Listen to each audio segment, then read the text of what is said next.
ATL's home for hip hop and R&B. V-103. We're at FSO, and I'm with none other than Angie Stone. Let me just list all this: producer, songwriter extraordinaire, and sister and friend to so many people in the industry. You have reached out your hand to so many people, and including myself, just motivating. A lot of people don't know Angie Stone behind the scenes, but I do. So, welcome. Thank you for having me. Now, you tell me this. Initially, you were going to be on R&B Divas, and something halted that, right? Yes. Okay. Well, initially when R&B Divas was created, the idea was birthed in two minds, one of them being mine, the other one being Nikki and Faith's. Yes. I was actually in conversations with, I won't call a name, but I was in conversations with a person that was dealing with the same company, and I had already kind of called some of the same names, and we were actually moving forward in business to create my show, which was not called, R&B Divas at the time, but the concept was the same. And what I did was, once I found out that there was another existing concept, this one person merged us together and said, hey, this person has a deal, they're here, they're there, they're everywhere. And I said, well, you know what? Rather than compete with my sisters, let's do it this way. And my original option was to share co-executive production with the young ladies. And the whole thing said, okay, well, let's go back to the network and see if that's cool, because what I didn't want to do is, because I wanted to embody the same energy, is compete with my sisters. Oh, see. So I felt like merging But even for a come up, even for exposure and all those things, which you have plenty of, you still chose to do the right thing. And that's one of the things a lot of people may not know about Angie Stone, her character. And if you've seen R&B Divas, maybe you do understand that now. How would you, when you look at yourself, what do you think of your interaction, of how you're coming across on camera? Well, when I look at myself today, I realize that I'm not who I used to be. Because if I was who I used to be, heads would roll. Oh, yeah. And I'm just so grateful for where I am today. I'm the most seasoned artist out of the cast. So there's a level of expectation for me. If I got on there and act a straight fool, which I'm very capable of doing, but I choose not to. I know you could do that if you wanted to. There would be no lead to follow. And at the end of the day, my whole purpose was to, stand in the gap. And when I say that, I mean everybody has their own opinion about what they think or what they thought or how they feel. At the end of the day, I'm a real human being. I get pissed off sometimes and I might curse. I get pissed off and I might laugh. I might cry even. But I still know who I belong to, so I'm able to channel that energy into the place, say, okay, you know what? This is but a hedge, a stepping stone for me to get the next. So I'm going to stand still, let them gravel in there. As a result, I have been able to move forward in leaps and bounds. But you've been in this game for so long. I mean, let's just go back to your record deal when you were rapping.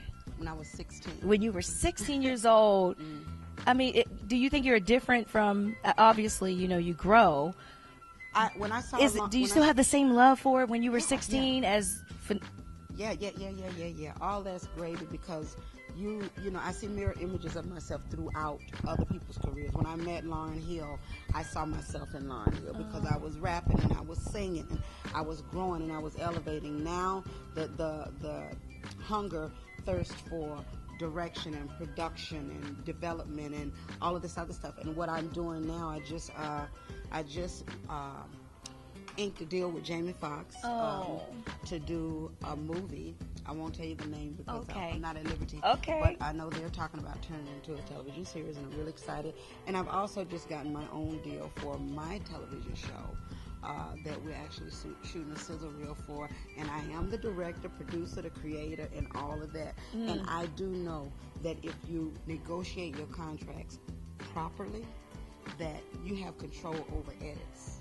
And that's something that I'm in control of it. You know, it's amazing because we just had like Roger Bob up here, and I was just juicing him for information. I was like, no, I want everybody to get as much information as they can. But if there was anybody I would say who understood this business, it would be Angie Stone. Wow.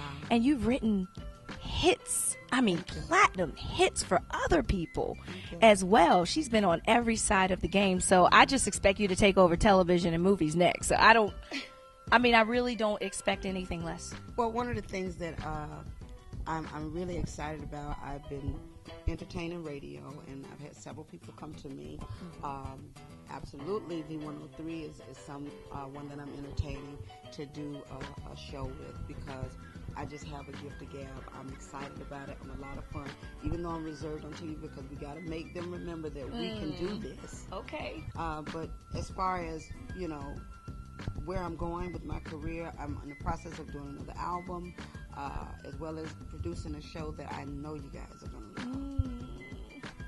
Well, I'm excited about it. No matter what you're doing, you're at Angie Stone, right? On Instagram, Twitter, all of that. Real Angie Stone on Twitter. And you can just reach me on Facebook. Angie Stone is the girl with the afro, you know. But, seriously, Angie Stone is just a genuine person, just down to the core.